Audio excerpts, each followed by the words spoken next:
조용하지만 강력한 무언가가 한국의 영혼 깊숙한 곳에서 움직이기 시작했다. 보이지 않지만 느껴지는 에너지가 마치 시간이 멈춘 듯한 분위기 속에서 나라를 가로지르며 더 큰 결정을 위한 순간을 준비하고 있었다. 시계의 초침이 움직일 때마다 하나의 주기가 닫히고 또 다른 주기가 시작된다. 바로 이 순간 대한민국은 앞으로의 40년, 아니 어쩌면 그 이상 한 민족의 영적 운명을 결정할 기로에 다가서고 있다. 최근 많은 사람들에게는 잘 알려지지 않았지만 수십 년간 그의 환상을 따라온 이들에게는 존경받는 한 미국인 예언자가 너무도 강렬하고 분명하며 영적인 계시를 받았다. 그 계시는 48시간 동안 그의 몸을 어떤 설명할 수 없는 상태로 몰아넣었고 의학으로는 설명할 수 없는 일이었다. 그는 한국어를 하지 않는다.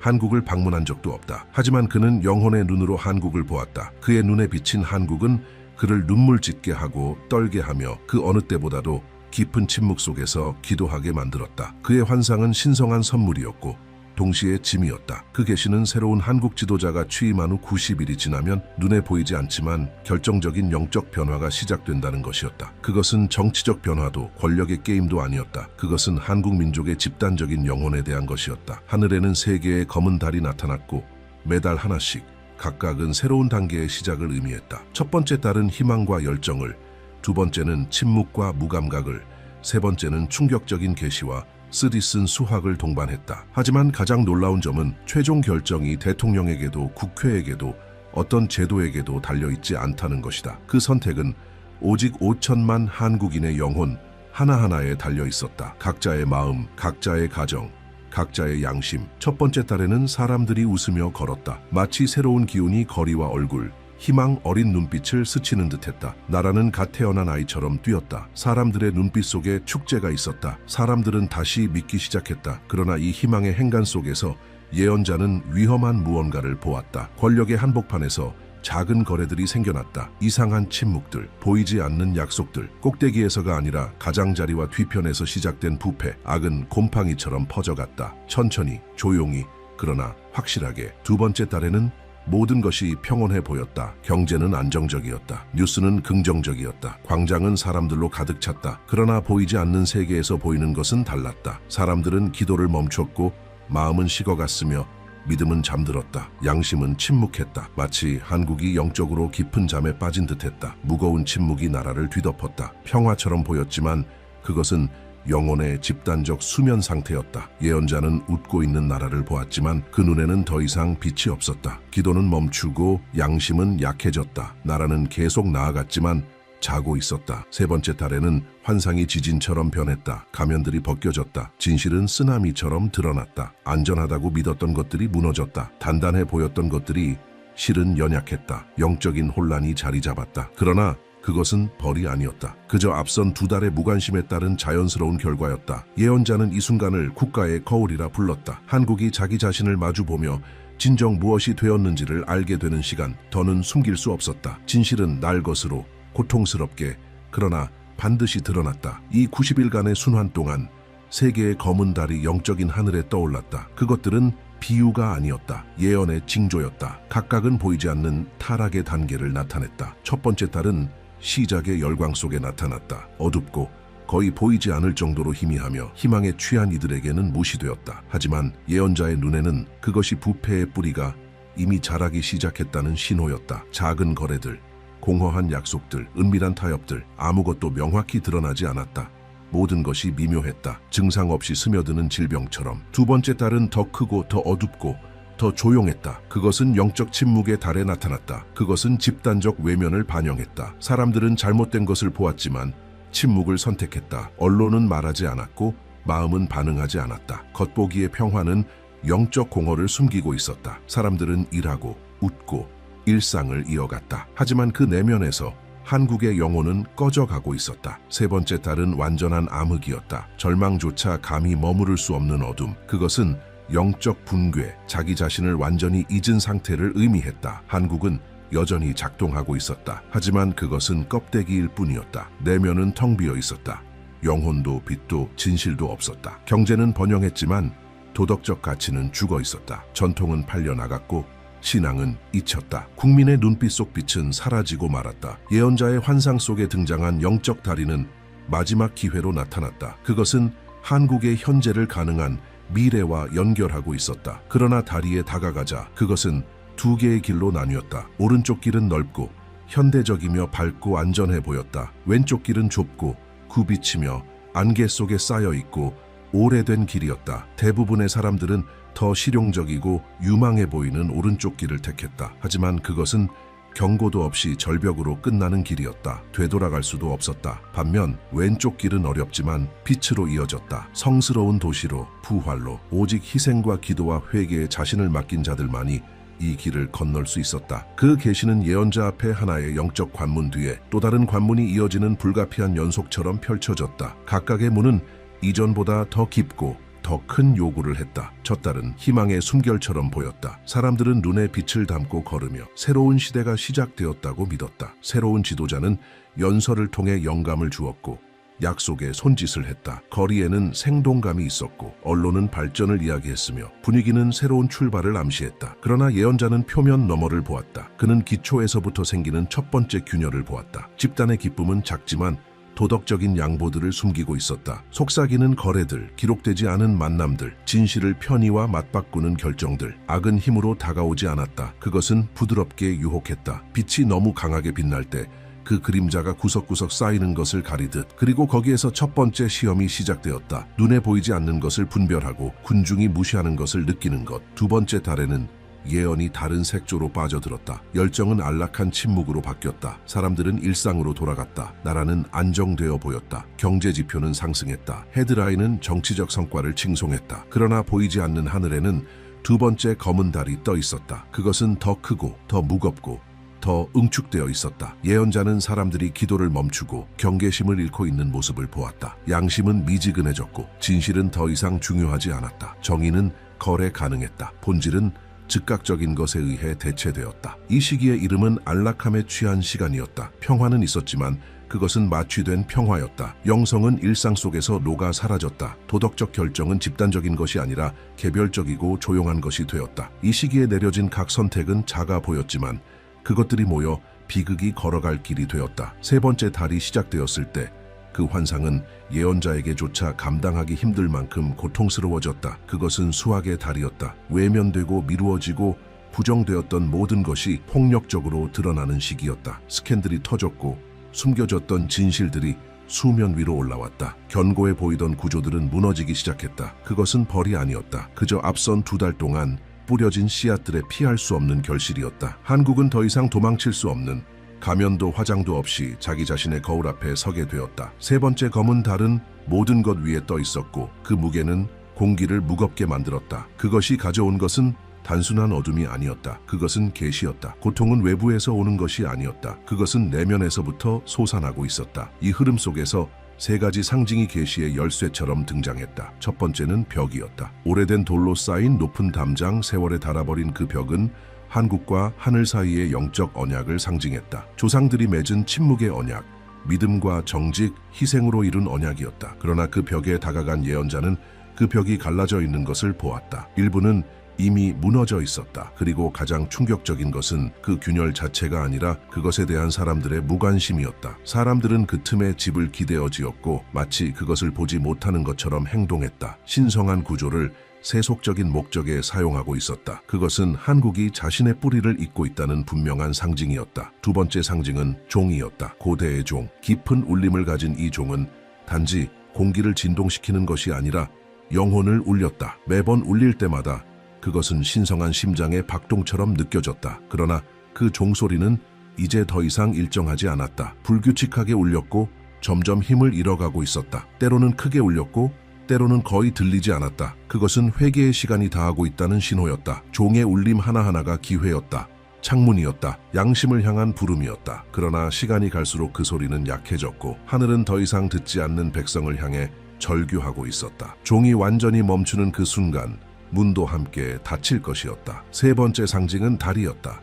한국의 현재와 영적 미래를 연결하는 다리. 그러나 그 다리를 따라가다 보면 길은 두 갈래로 나뉘었다. 하나는 넓고 현대적이며 밝고 쉬운 약속들로 포장된 길. 다른 하나는 나무로 만들어졌으며 어둡고 안개로 뒤덮인 불안정한 길이었다. 대부분은 편안함을 믿고 넓은 길을 선택했다. 그러나 그 길은 예고 없이 깊은 절벽으로 끝나고 있었다. 다른 길은 거의 잊혀졌지만 그것은 빛의 도시로 향했다. 넘어지고 눈물 흘리고 기도하며 건너야 하는 길. 그러나 그 길을 걷는 자들은 빛났다. 그들 위에는 눈에 보이지 않는 빛이 있었다. 그것이 진리의 길이었다. 이 세 가지 상징은 단순한 비유가 아니었다. 그것은 영적 진단이었다. 갈라진 벽은 조상의 가치들이 잊혀지고 있음을, 약해진 종은 회개의 시간이 다가오고 있음을, 갈라진 다리는 선택이 집단적인 것이 아니라 개인적인 것임을 보여주었다. 이제 한국의 운명은 궁궐이나 국회에서 결정되는 것이 아니었다. 그것은 각 개인의 마음에서, 가슴에서, 양심에서 쓰여지고 있었다. 이 90일의 여정 안에는 보이지 않는 전쟁터가 있었다. 그것은 군사적 전투도 정치적 논쟁도 아니었다. 그것은 빛과 어둠의 전쟁이었다. 조용하지만 파괴적인 전쟁. 예언자는 그것을 뚜렷하게 보았다. 한 어머니가 아들을 위해 홀로 울며 기도할 때 한국 위에 작은 빛이 켜졌다. 한 청년이 거짓을 거부하고 정직을 선택할 때 희망의 불씨가 퍼졌다. 한 노인이 과거의 결정을 회개하며 침묵 속에서 용서를 구할 때 보이지 않는 세계에서 무언가가 회복되기 시작했다. 90날이 지나갈수록 그 징조들은 더 이상 무시할 수 없는 것이 되었다. 하늘은 더 이상 침묵을 지키지 않았다. 많은 이들이 보기를 꺼려했던 첫 번째 검은 달은 이제 기억 속에서 돌아왔고, 그것은 길을 잃기 시작한 출발점이었다. 그것은 환상의 달, 공허한 희망의 달, 초기 부패를 감춘 빛의 달이었다. 그 어두운 장막 아래 비밀스럽게 씨앗이 뿌려졌다. 은밀한 거래들이 무대 뒤에서 이루어졌고, 그것들은 거대한 악행이 아닌 거의 인식되지 않을 정도의 양보들이었다. 선은 미뤄졌고 진리는 상대화되었으며 올바름은 편이라는 이름으로 잠들어갔다. 그 작디작은 항복 하나하나가 한국을 영적으로 지탱하던 기반에 보이지 않는 균열을 만들어내고 있었다. 그러나 예언자를 가장 무겁게 짓눌렀던 것은 두 번째 검은 달이었다. 그것은 더 크고 더 응축되어 있었으며 빛을 발하지 않았다. 빛을 흡수했다. 남은 희망의 빛마저 빨아들이는 듯했다. 그 등장은 전 국민적 침묵과 맞물렸다. 집단적 마비 상태였다. 한국은 걸어가고 있었지만 방향이 없었다. 사람들은 일상을 유지했지만 그 안에는 영혼이 빠져나간 듯했다. 예언자는 그의 환상 속에서 수백만의 얼굴을 보았지만 그들의 눈은 공허했다. 한때 힘차게 뛰던 신앙은 이제 속삭이기도 힘겨웠다. 성전은 열려 있었지만 마음은 닫혀 있었다. 백성은 움직이고 있었지만 영적으로 깊은 수면 상태에 빠져 있었다. 바로 그때 예언자는 경고의 음성을 들었다. 침묵은 가장 위험한 적이다. 왜냐하면 그 안에서 빛은 한 번에 꺼지지 않기 때문이다.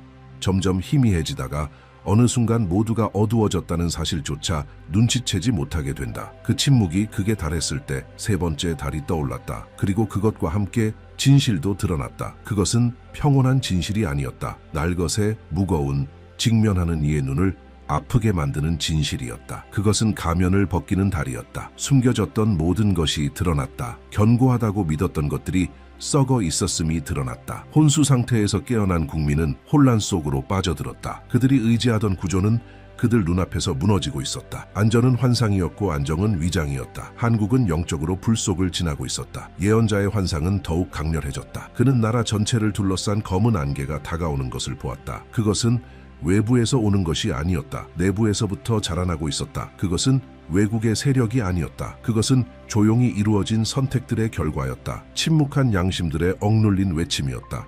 그리고 그 배경 속에서 세 개의 거대한 그림자가 드러났다. 그것들은 단순한 상징이 아니라 보이지 않는 운명의 실체를 조형하는 영적 존재들이었다. 첫 번째 그림자는 젊은이들을 덮고 있었다. 그것은 단절의 그림자였다. 그들은 과거와의 연결을 끊고 있었다. 민족의 역사, 전통, 영적 기억과의 보이지 않는 끈이 끊어지고 있었다. 그들은 자유를 얻었다고 믿었지만 내면은 점점 비워지고 있었다. 조상의 가치를 하나씩 거부할 때마다 하나의 등불이 꺼졌다. 그들의 손안에서 화면이 밝아질수록 그들의 영혼은 더 어두워졌다. 두 번째 그림자는 노인들을 감싸고 있었다. 그것은 늦은 회개의 그림자였다. 그들은 초자연적인 거울처럼 과거를 바라보았다. 불의 앞에서 침묵했던 순간들, 편의를 위해 원칙을 포기했던 시간들, 영적 유산을 무시했던 세월들이 떠올랐다. 그것은 정죄가 아닌 부름이었다. 그러나 수치심과 피로에 휩싸인 많은 이들은 더 이상 일어날 힘이 없었다. 그 침체 속에서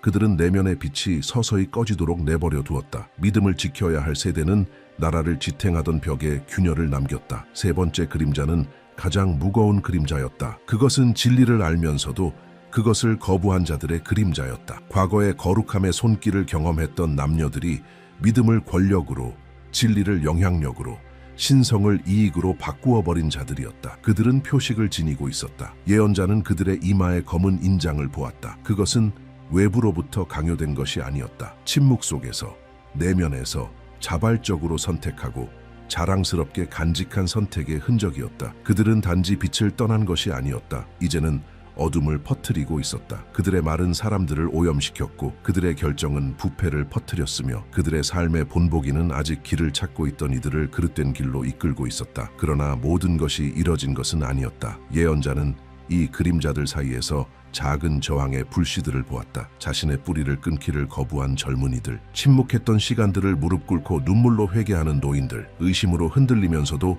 돌아서기를 결단한 남녀들. 그들은 소수였다. 그러나 그들에겐 공통점이 있었다. 모두 빛나고 있었다. 그것은 스스로 내는 빛이 아니라 내면 깊은 곳에서부터 시작된 불꽃이었다. 좁은 길을 선택한 결단이 밝힌 불빛이었다.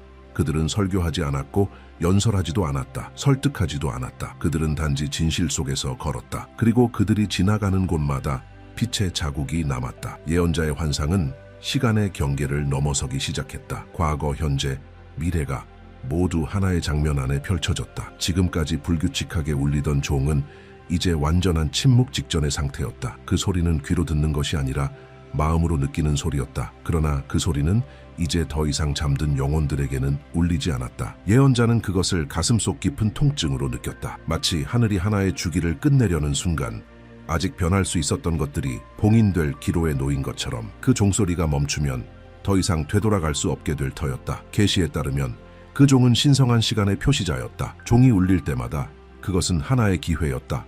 회개의 기회, 양심을 깨우는 조용한 부름이었다. 그러나 예언자가 목격한 다음 장면은 파괴적이었다. 종이 마지막으로 울렸다. 낮고 길고 깊은 소리. 그리고 나서 완전한 침묵. 공기 속에 진동 하나 없었고 땅의 반응도 없었다. 자비의 시간은 움직이지 않았던 이들에게 닫혔다. 하늘은 여전히 지켜보고 있었지만 더 이상 부르지 않았다. 그 순간 그 벽이 다시 나타났다. 그러나 이제 그것은 상징적인 구조물이 아니라 집단적 무관심에 갈라진 증거로 서 있었다. 한때는 조상의 기도와 옛 왕들의 정의, 잊힌 승려들의 믿음으로 지탱되었던 거룩한 벽은 이제 거의 알아볼 수 없을 정도였다. 균열은 이제 균열이 아닌 크레이터였다. 구멍을 통해 분노한 바람이 휘몰아쳤다. 그 벽 주변에서 사람들은 그 거룩했던 잔해로 집을 짓고 있었다. 예언자는 아이들이 하늘과 맺은 언약을 상징하던 돌 위에서 놀고 있는 것을 보았다. 과부들이 제단의 조각을 모아 땔감으로 쓰고 있었다. 거룩했던 것이 이제는 평범한 것이 되어버렸다. 가장 고통스러운 것은 이 행동들의 악의가 없다는 것이었다. 그것은 단지 망각이었다. 사람들은 그 벽이 무엇을 의미하는지 잊고 있었다. 그 벽이 눈물과 희생과 영적 순교자들의 피로 세워졌다는 사실을 잊고 있었다. 그것은 단순한 돌이 아니라 하늘과 한국 사이의 언약을 기억하는 살아있는 기념물이었음을 잊은 것이다. 그리고 이 무관심 앞에서 벽은 무너졌다. 예언자의 환상을 가르는 깊은 굉음이 들렸다. 그것은 단순한 파괴의 소리가 아니라 선고의 소리였다. 경고의 시간 동안 회복되지 않은 것들이 이제는 스스로의 방치로 인해 무너지는 소리였다. 환상은 더욱 어두워졌다. 예언자는 하늘이 어두워지는 것을 보았다. 그것은 구름 때문이 아니라 영적 빛의 부재 때문이었다. 이제 세 번째 검은 달은 거대해져서 보이지 않는 하늘 대부분을 뒤덮고 있었다. 그것은 단지 한국 위에 떠 있는 것이 아니었다. 그것은 한국을 짓누르고 있었다. 마치 모든 영혼이 평가를 받고 있는 듯했다. 그 평가는 말이 아니라 내면의 본질로 결정되었다. 그리고 마지막으로 그 다리가 다시 모습을 드러냈다. 그 순간 계시는 가장 파괴적인 장면에 이르렀다. 넓은 길을 택한 이들은 이미 너무 멀리 나아가 있었다. 그들은 웃고 노래하며 건배를 나누고 있었다. 하지만 이제 그 다리의 끝이 눈앞에 있었다. 그리고 그 끝에는 더 이상 땅이 없었다. 하나씩 하나씩 사람들이 절벽 아래로 떨어지기 시작했다. 그러나 가장 충격적인 것은 뒤에 남은 자들의 모습이었다. 그들은 앞에서 사람들이 사라지는 것을 보았음에도 멈추지 않았다. 계속 웃으며 나아갔다. 계속 걸었다. 예언자는 그 이유를 깨달았다. 그들은 비명을 들을 수 없었다. 음악이 너무 컸다. 환희가 진실보다 강했다. 그 와중에도 좁은 길은 거의 비어 있었다. 그 길을 선택한 이들은 느리지만 확고하게 걸어가고 있었다. 그들은 울었고 넘어졌고 무릎을 꿇었지만 포기하지 않았다. 그리고 마침내 그 길을 덮고 있던 안개가 걷히기 시작했다. 그러자 영광의 풍경이 드러났다. 다리 너머에는 금이 아닌 본질로 지어진 빛의 도시가 나타났다. 그것은 남아있기로 결심한 자들, 견뎌낸 자들, 믿은 자들을 위한 장소였다. 그때 예언자는 자신을 떨게 만드는 광경을 보았다. 좁은 길을 선택한 한 사람 한 사람이 한국의 영적 지도 위에 새로운 빛을 밝혀내고 있었다. 그 빛들은 아무리 작아도 서로 연결되어 보이지 않는 한 몸의 신경처럼 이어지고 있었다. 깨어난 영혼들로 이루어진 하나의 집단적 몸, 그리고 새로운 빛이 하나 생길 때마다 하늘에 드리웠던 어둠이 조금씩 물러나기 시작했다. 그 계시는 단지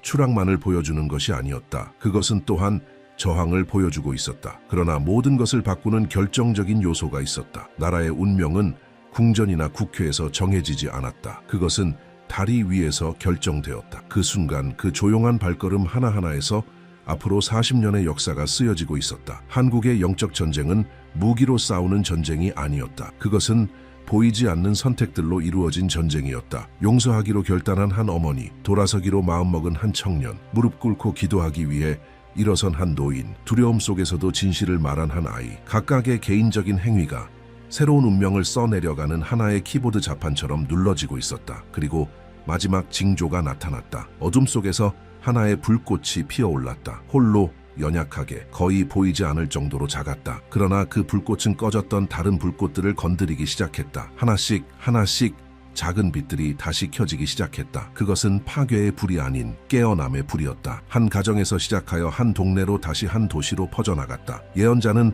한국의 영적 지도가 점점 빛으로 채워지는 것을 보았다. 그러자 한때 하늘을 덮었던 거대한 세 번째 검은 달이 서서히 붕괴되기 시작했다. 그 그림자는 결심한 영혼들의 조용한 저항 앞에서 힘을 잃어갔다. 이 승리는 소란의 승리가 아니었다. 그것은 회개의 승리였다. 군중의 승리가 아니라 포기하지 않은 소수의 승리였다. 그 시점에서의 예언은 더 이상 시간을 말하지 않았다. 그것은 기회를 말하고 있었다. 한국은 여전히 다시 태어날 수 있었다. 그러나 이전처럼은 아니었다. 부패한 구조나 연약한 지도력으로는 아니었다. 오직 주변 모두가 반대 방향으로 나아갈 때에도 진리의 길을 선택한 마음으로부터의 부활이었다.